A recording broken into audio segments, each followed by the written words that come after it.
శేఖర్ రెడ్డి గారు కూడా అభివృద్ధి బాటలో రాష్ట్రాన్ని అభివృద్ధి చేయడానికి ముందుకు నడిపించారు. జగన్మోహన్ రెడ్డి కొట్టడానికి ఒక 5-6 పార్టీలు కలిసి మనోడిని ఎదిరిస్తున్నారంటే మనోడు ఎంత దన్నుంటే కొడతారన్న. మామూలు నాయకులు చెప్తున్నారు కానీ తెలుగుదేశం కంచుకోట అదే కొడుతుంది ఇప్పుడు కూడా. అలాగే 14 ఏళ్ళు సీఎంగా చేసిన చంద్రబాబు నాయుడు గారు కూడా అభివృద్ధి పదంలో ఉమ్మడి రాష్ట్రంలో నడిపించారు. రాష్ట్రం బాగుపడాలి, నా తెలుగు ప్రజలు బాగుపడాలి, వాళ్ళు అభివృద్ధి చెందాలి, వాళ్ళ జీవనోపాధి ఉపాధి పెరగాలి. రాజన్ అంటే అభిమానం, గణేష్ నుండి పిచ్చి, ఇప్పుడు కూడా చచ్చిపోతాం మా కాలే. ఈ డ్రగ్ మాఫియా, ఈ సెటిల్మెంట్ భూదందాల మాఫియా, శాండ్ మాఫియాలు అన్నీ తరిమి కొట్టాలి, ఆ డబ్బుని ప్రజలకు పంచాలి. దానికి సరైన నాయకుడు ఎవరు అంటే చంద్రబాబు నాయుడు గారు, పైన మోడీ గారు. చంద్రబాబు కూడా పథకాలు పెట్టారు కానీ అంటే ఈయనకంటే ఎక్కువ బడ్జెట్ అవుతుందని ఇప్పుడు ఉన్న సీఎం గారు అంటున్నారు. అభివృద్ధి చేసే విషయంలో కొన్ని తప్పులు చేశారని మేము అనుకుంటున్నాం. మరి సీఎం గారు జగన్ గారు పెట్టిన పథకాలకే డబ్బు సాలలేదు, ఎక్కువ సరిపోదు అన్నప్పుడు ఈయన పెట్టిన పథకాలకి ఇంకా ఎక్కువ అమౌంట్కి వచ్చేస్తున్నాడు. ఈయన ఎలాగ ఇవ్వగలడండి? మెయిన్ వ్యాపారస్తులుగా ప్రారంభంగా కూడా మేము చాలా ఇబ్బంది పడ్డాం. దాని అభివృద్ధి అనాలా ఇబ్బంది పడాలా అనేది మిగతా వాళ్ళు చూసుకోవాలంతే. ఇద్దరు ఎమ్మెల్యేగా గెలిచే అభ్యర్థి ఎవరంటారు? అయితే మాకు తెలిసినంత వరకు మేము చూస్తున్న విధానాల్లో ఇక్కడ రాజమండ్రి ఎప్పుడు కూడా తెలుగుదేశం పార్టీ అవే కొనసాగుతుంది. అది కాంగ్రెస్ పార్టీ ఉమ్మడి ఆంధ్రప్రదేశ్లో అయినా సరే, ఇప్పుడు ఆంధ్ర రాష్ట్రం విడిపోయిన తర్వాత అయినా సరే, మన తూర్పుగోదావరి జిల్లా ఎప్పుడు కూడా తెలుగుదేశం పార్టీ ఆధిక్యంలోనే ముందుకెళ్తుంది. కానీ వేరే పార్టీలు అంత అవగా కొనసాగించే ఇది లేదు. ఇక్కడ తెలుగుదేశం పార్టీకి ఎక్కువ ఆదరణ పట్టు ఉన్న జిల్లా ఇది అని మా అభిప్రాయం. ఇప్పుడు ఆదరణ అభిమానం ఆ పట్టు ఇప్పుడు మన ఆదిరెడ్డి వాసు గారికి ఏమన్నా చేకూర్చుకుని ఆయన విజయం గెలిచే అవకాశం ఏమైనా ఉందంటారు? రాజమండ్రిలో అంటేనే గత ఎలక్షన్లో మీరు చూసుకుంటేనే వైఎస్ఆర్ పార్టీ 152 సీట్లు వచ్చిన గాలిలోనే రాజమండ్రి రూరల్ 2 నియోజకవర్గాలు కూడా తెలుగుదేశం పార్టీ కైవసం చేసుకుంది. ఆ దశలో చూసుకుంటే రాజమండ్రి ఓటింగ్ శాతంకి వస్తే 28,000 ఓట్లు మైనస్లో ఈ ఎమ్మెల్యే, ఇప్పుడు వైఎస్సీపీ ఎమ్మెల్యే అభ్యర్థి భరతరామ్ గారు మైనస్లో ఉన్నారు ఆ రోజున ఎంపీ ఓటింగ్ శాతంలో. అలాగే 32,000 ఓట్లు తెలుగుదేశం పార్టీ మెజార్టీ సాధించింది. ఈ రకంగా చూసుకుంటే 60,000 ఓట్లు పైచీలకు ఇప్పుడు ఆయన సంపాదించుకున్న విధానంలో ముందుకెళ్తే తెలుగుదేశం పార్టీని ఢీకొనే విధానంలోకి రాగలుగుతారు. లేదంటే తెలుగుదేశం పార్టీ ఎప్పుడు ఉన్న ఓటు బ్యాంకు ఉన్నది, ఇంకా పెరిగింది. ఇప్పుడున్న ఈ పరిపాలన విధానం వల్ల పెరిగింది. అందులో భాగంగా విజయం తథ్యం అని ఆదిరెడ్డి వాసు గారు మేము అనుకుంటున్నాం. ఆదిరెడ్డి వాసు గారు వస్తారు అనుకుంటున్నాం. ఆదిరెడ్డి వాసు గారు, మార్గన్ భర్త గారు కూడాను ఆయన నేను ఇది చేశాను, అవి చేశాను, ఇలా డెవలప్ చేశాను రాజమండ్రిలో, అది ఎంతవరకు కరెక్ట్? ఆయన ఆధీనంలోనే ఆయన ప్రభుత్వ పనితీరులోనే ఇదంతా జరిగింది అనుకుంటున్నారు. అంటే ఆయన అభివృద్ధి చేశాను అని అంటున్నారండి. అభివృద్ధి చేశాను అనే విషయంలో, అభివృద్ధి చేసే విషయంలో కొన్ని తప్పులు చేశారని మేము అనుకుంటున్నాం. అవి ఏంటంటే, అభివృద్ధి చేసే విషయంలో రాష్ట్ర ప్రభుత్వ సహకారం ఎంతవరకు ఉందా అనేది మీడియా మీకు తెలుసు. ఆయన అభివృద్ధి చేసిన నిధులన్నీ కూడా కేంద్ర ప్రభుత్వాన్ని, అంటే ఇప్పుడున్న ఎన్డీఏ ప్రభుత్వాన్ని, ఎన్డీఏ అంటే బీజేపీ ప్రభుత్వాన్ని, ఈ బీజేపీ ప్రభుత్వం నిధులు తీసుకొచ్చి ఆ నిధులలో అరకొర పనులు, అవి కూడా యువతకు ఉద్యోగ అవకాశాలు కల్పించే పనులు కాదు, చిరుద్యోగులకి ఉపాధి కల్పించే పనులు కాదు, మహిళలకు ఉపాధి అవకాశాలు కల్పించే పనులు కాదు, కేవలం ఆకర్షణీయంగా అదొక మనం ఎక్కడో ఫారిన్ కంట్రీస్లో డెవలప్ అయిన కంట్రీలు, చిన్న కంట్రీలు ఉంటాయి కదండి, అక్కడ ఏదో ఆహ్లాదం కోసం వాళ్ళు టూరిజం హబ్బులుగా ఏర్పాటు చేసుకుంటారు. అటువంటి విధానంలో ఆయన కొంచెం ఓవర్ థింక్ ఆలోచించి అత్యధిక జనాభా ఉన్న రాజమండ్రి ఇది వ్యాపార సామ్రాజ్యం. రాజమండ్రి నగరం అంటేనే వాణిజ్య విభాగ సామ్రాజ్యం. ఇలాంటి వ్యాపార విధాన రాజమండ్రిలో ఆయన ఏదో ఒక టూరిజం హబ్ కింద దాన్ని ఏదో ఫ్యాషన్ షోలకి ఉపయోగపడే విధంగా తీర్చిదిద్దడం, అవి యువతకి కానీ మధ్యతరగతి వాళ్ళకి కానీ, ఒక మహిళల ఉపాధికారులకు కానీ, రోడ్డు మీద చేసుకునే చిరు వ్యాపారులకు కానీ ఏ విధమైన ఉపయోగకరమైన యోగ్యమైన పనులు కాదనేది మా అభిప్రాయం, జనాల అభిప్రాయం కూడా.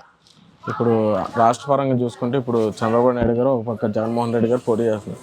ఇద్దరిలో ముఖ్యమంత్రి అభ్యర్థిగా గెలిచే అవకాశం ఎవరికి ఉందండి?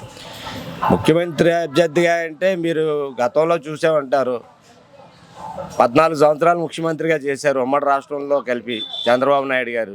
అలాగే వైఎస్ రాజశేఖర రెడ్డి గారు కూడా 2004లో ధర్మిలా 2009 చేశారు. తర్వాత తదుపరి అనుమాన పరిణామాల వల్ల ఆయన చనిపోవడం జరిగింది.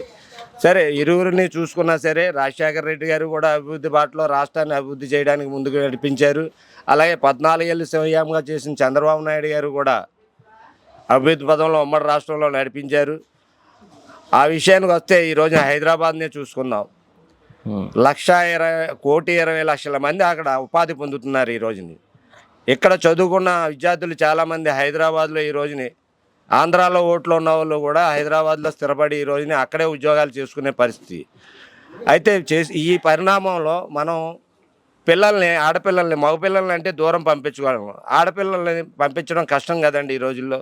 ఇప్పుడున్న మన ఎలక్ట్రానిక్ మీడియా ఈ విధానాలు అవి చూసుకుంటే, టెక్నికల్గా చూసుకుంటే ఆడపిల్లలు బయటికి వెళ్తే ఏ విధంగా ప్రమాదాలు జరుగుతున్నాయని మనం గుర్తిస్తున్నాం. అటువంటి విధానంలో కూడా ఈ రోజుని పొట్టకూటి కోసం ఆడపిల్లల్ని హైదరాబాదు మరియు బెంగళూరు ఇతర రాష్ట్రాలకి ఉద్యోగం నిమిత్తం పంపించుకోవాల్సిన అవసరం మనకు చేకూరింది. దానికి కారణం ఏదండి? 2019 నుంచి 24 వరకు కూడా ఈ వైసీపీ ప్రభుత్వం జగన్ గారు అభివృద్ధి అనేది, ఉద్యోగ అవకాశాలు అనేది, ఉపాధి అవకాశాలు అనేది యువతకు కల్పించకపోవడం వల్లే కదా ఈ దౌర్భాగ్యం పట్టింది. లేదంటే ఆంధ్ర రాష్ట్రంలోని ఉద్యోగాలు దొరికేలా ఉంటే ఇక్కడే విద్యార్థులు ఉపాధి చేసుకొని వారు పరిశ్రమలు తీసుకొచ్చుంటే ఇక్కడే అవకాశాలు చేజిక్కించుకొని వాళ్ళ కుటుంబాన్ని నెట్టుకొచ్చే అవకాశం కలిగాను కదా. కాకపోతే ఇతర రాష్ట్రాలకు వెళ్ళి ఈ రోజున వలసలో వెళ్ళి అక్కడ ఏ విధమైన భయం, ఎప్పుడు ఏం జరుగుతుందనే ఆందోళనతో కుటుంబం కోసం ఉద్యోగాలు చేసుకుంటూ గడుపుతున్నారు. అదే చంద్రబాబు నాయుడు గారు వస్తే ఆయనకి చెట్టుని పాతడం తెలుసు, వాటికి ఫలాలు పండించడం తెలుసు, ఆ ఫలాలని విక్రయించి దాని ప్రతిఫలం ప్రజలకి ఇవ్వడం కూడా తెలుసు. అటువంటి విజన్ ఉన్న వ్యక్తి ఆయన. అయితే ఈ జగన్మోహన్ రెడ్డి గారు ఎప్పుడూ కూడా చెట్లను కొట్టేయడం, పరదాలు కట్టుకోవడం, వాటి వెంబడే పర్యటనలు చేయడం. చంద్రబాబు నాయుడు గారు ఎప్పుడు కూడా ఆ పచ్చదనాన్ని ఎప్పుడు కూడా విస్మరించలేదు. దానికి మీకు చిన్న ఉదాహరణ హుదూద్ తుఫాన్లో విశాఖపట్నంలో అనేక చెట్లు నేల రాలిపోతే ఆయన నేల రాలిపోయిన చెట్టుల్ని నిలబెట్టి మళ్ళీ పచ్చదనం చిగురించేలా విశాఖపట్నాన్ని తీర్చిదిద్దారు. అటువంటి విజన్ ఉన్న వ్యక్తి చంద్రబాబు నాయుడు గారు. ఆయన వస్తేనే రాష్ట్రం బాగుపడుతుంది, నిరుద్యోగ సమస్య తీరుతుంది, ఉపాధి అవకాశాలు పెరుగుతాయి, మధ్యతరగతి వాళ్ళు, దిగువ తరగతి వాళ్ళు బతికే అవకాశాలు కలుగుతాయి అనేది మా అభిప్రాయం. ఓకే, ఇప్పుడు పవన్ కళ్యాణ్ గారు కూడా సీఎం రేస్ నుంచి తప్పించుకుని నేను సపోర్ట్ చేయడం జరిగింది. జరిగిన ఎన్నికలు 2019 నుంచి చూసుకుంటే ఆయన ప్రజాదరణ పొందినటువంటి వ్యక్తి. ఒకవేళ సింగిల్గా వచ్చిన 30-40 సీట్లు అయితే ఆయన తథ్యం గెలుస్తారు. కానీ అటువంటి వ్యక్తి 23 సీట్లకి అంకితం చేసుకుని సపోర్ట్ చేయడం గల కారణం ఏంటి? ఇప్పుడు ఆయన పిఠాపురంలో నిలబడినప్పటికీ ఆయన గెలుస్తారా? అది ఆ కూటమి ఎంతవరకు కరెక్ట్? ఆ కూటమి అనేది ఈ ప్రభుత్వం మీద గెలిచే అవకాశం ఉందంటారు? మీరు అడిగిన ప్రశ్నలో పవన్ కళ్యాణ్ గారు అనే వ్యక్తి ఇక్కడ ఆయన పదవుల కోసం పాకులాడే విధానం కోసం అయితే వచ్చినట్టయితే జనాలకైతే స్పష్టంగా కనబడుతుంది. ఎందుకంటే ఆయనకి పదవే కావాలంటే ఎన్డీఏ కూటమి బీజేపీతో ఆయనకి ఎంతో సన్నిహిత్యం ఉంది. ఆ సన్నిహిత్యంలో ఆయన కావాలితే నామినేటెడ్గా పోటీ చేయకుండానే కేంద్ర మంత్రి పదవి తెచ్చుకునే అంత సన్నిహిత్యం, స్నేహం ఎన్డీఏ గవర్నమెంట్తో ఉంది. అంత విధానం ఉన్నా సరే ఆయన రాష్ట్రంలో ఈ యొక్క అవినీతి, ఈ దుర్మార్గపు పాలన అంతమొందించడానికి కావలసిన శక్తి ఎంత మేరకు నాకు ఉంది అని ఆలోచించి ఆయన ఈ యొక్క నిర్ణయం తీసుకున్నారు. ఆ శక్తిలో భాగంగా ఈ యొక్క పదవులు కాదు మనకు ముఖ్యం, ప్రజా సంక్షేమమే ముఖ్యమని, ప్రజలు బాగుంటే మనం అందరం బాగునే వ్యక్తి పవన్ కళ్యాణ్ గారు. ప్రజా సంక్షేమం కోసం ఆయన ఒక అడుగు వెనక్కేసి రాష్ట్రం బాగుపడాలి, నా తెలుగు ప్రజలు బాగుపడాలి, వాళ్ళు అభివృద్ధి చెందాలి, వాళ్ళ ఉపాధి పెరగాలి, ఈ డ్రగ్ మాఫియా, ఈ సెటిల్మెంట్ భూదందాల మాఫియా, శాండ్ మాఫియాలు అన్నీ తరిమి కొట్టాలి, ఆ డబ్బుని ప్రజలకు పంచాలి. దానికి సరైన నాయకుడు ఎవరు అంటే చంద్రబాబు నాయుడు గారు, పైన మోడీ గారు. ఇక్కడ ఆ సత్తా నాకున్నా సరే ముందుకెళ్ళే అవకాశం కొంతవరకు తక్కువ కాబట్టి మనం సపోర్ట్ చేసి రాష్ట్రాన్ని, తెలుగు ప్రజల్ని కాపాడుకునే ఉద్దేశంతో ఆయన ఈ యొక్క తెలుగుదేశంతో అయినా ఎన్డీఏ కూటమితో అయినా సరే పొత్తు కలవడానికి కారణం ఈ యొక్క పదవులకు ఆశించకుండా ముందుకెళ్ళడానికి కారణం. ఇద్దరిలో నెక్స్ట్ ఎమ్మెల్యేగా గెలిచే అవకాశం ఎవరికి ఉంది? ఇద్దరిలో ఎవరికి ఉన్నాయంటే అండి 50-50 ఛాన్స్ ఉన్నాయండి. పూర్తిగా అనేది అవి ఏం చెప్పలేమండి. ఇద్దరు కూడా క్యాండిడేట్లు మంచోళ్ళే. ఆల్రెడీ ఈయన ఆదిరెడ్డి అప్పారావు గారు అబ్బాయి మాదిరెడ్డి వాసు గారు మాజీ ఎమ్మెల్సీ, అలాగే భవానీ గారు అంటే మాజీ ఎమ్మెల్యే గారు భర్త, ప్లస్ ఆదిరెడ్డి ఈయన మార్గాన్ భర్తరామ్ గారు అంటే ఆల్రెడీ ఎంపీ క్యాండిడేట్లో ఉన్నాయి. ఆయనకి ఈయనకి 50-50 ఉన్నాయండి. కానీ ఏదన్నది పూర్తిగా మేమే చెప్పలేకపోతున్నాం. ఏదన్నా రావచ్చు కానీ ఏది వచ్చినా ఓకేనా? ఏది వచ్చినట్టు ఓకేనండి, దానికే ఉంది. మీ సంపూర్ణ మద్దతు ఎవరు? మా సంపూర్ణ మద్దతు అంటే మేము జగన్గా అనుకుంటున్నాను. నేను ఈ నియోజకవర్గం ఈ నియోజకవర్గం నాకు తెలియదండి, నా ఒపీనియన్ అడిగారు కాబట్టి చెప్తున్నాను. ఇప్పుడు మరి చంద్రబాబు నాయుడు గారు ఇప్పుడు ముఖ్యమంత్రిగా ఒక పక్క జగన్మోహన్ రెడ్డి గారు పోటీ పడుతున్నారు. ఇద్దరిలో మళ్ళీ ప్రభుత్వం స్థాపించేది ఎవరు ముఖ్యమంత్రిగా అంటే ఎక్కువ అవకాశాలు సర్వేలు కూడా పేపర్ చదువుతాం కాబట్టి జగన్మోహన్కి ఎక్కువగా ఉన్నట్టుగా నేను నిన్న కూడా యూట్యూబ్లో చూస్తే 142-146 సీట్లు అన్నట్టుగా చూశాను యూట్యూబ్లోని. మరి నేను అదే నమ్ముతున్నానండి. మరి ఇప్పుడు కూటమి కూడా కలిసి వస్తున్నారు, చంద్రబాబు నాయుడు గారు ఓ పక్క పవన్ కళ్యాణ్ గారు బీజేపీ పార్టీ. ఎంత మేరకు ఆయన మీద ప్రభావం చూపుతుంది? ఎంతవరకు గెలిచే అవకాశాలు ఏమైనా ఉన్నాయా? కూటమి ప్రభావం ఏం చూపదండి నా ఉద్దేశ ప్రకారంగా. ఆల్రెడీ ఈయన చేసున్నాడు, పథకాలు అవి ఇచ్చాడు చాలా మట్టుకి. చంద్రబాబు కూడా పథకాలు పెట్టారు కానీ అంటే ఈయనకంటే ఎక్కువ బడ్జెట్ అవుతుందని ఇప్పుడు ఉన్న సీఎం గారు అంటున్నారు. మరి సీఎం గారు జగన్ గారు పెట్టిన పథకాలకే డబ్బు సాలలేదు, ఎక్కువ సరిపోదు అన్నప్పుడు ఈయన పెట్టిన పథకాలకి ఇంకా ఎక్కువ అమౌంట్కి వచ్చేస్తున్నాడు. ఈయన ఎలాగ ఇవ్వగలడండి? అది నా ఉద్దేశం. మళ్ళీ జగన్ గారు వస్తారు అనుకుంటున్నాను సార్ నేను. ఇద్దరిలో ఎమ్మెల్యే క్యాండిడేట్గా ఎవరు గెలిచే అవకాశం ఉన్నారు? అంటే ఇద్దరికి కూడా మంచి పేరు ఉందండి. ఆయనకి ఉంది, ఈయనకి ఉంది.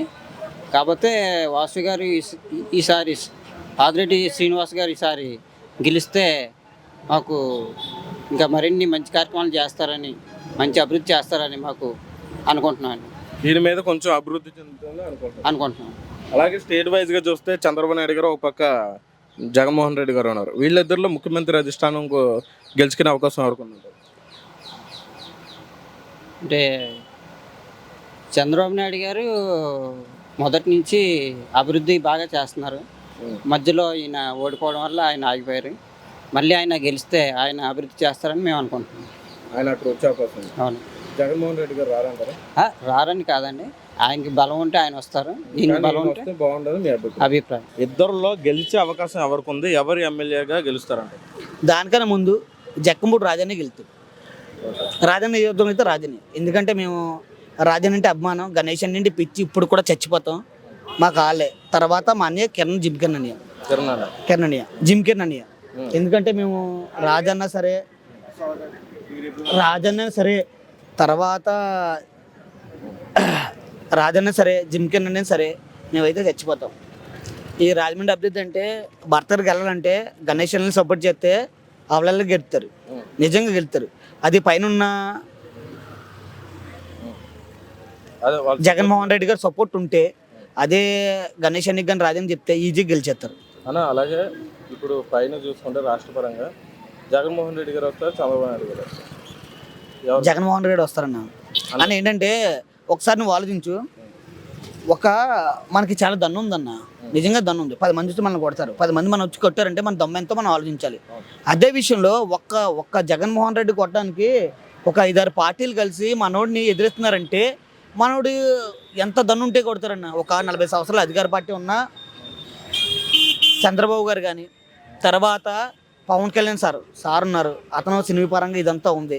అలాంటిది జగన్మోహన్ రెడ్డి ఏదో ఒక సీఎం గారు కొడుకు, అతను కొట్టడానికి ఇంత ఇలా చేస్తున్నారంటే ఒక చిన్న విషయం ఆలోచించింది.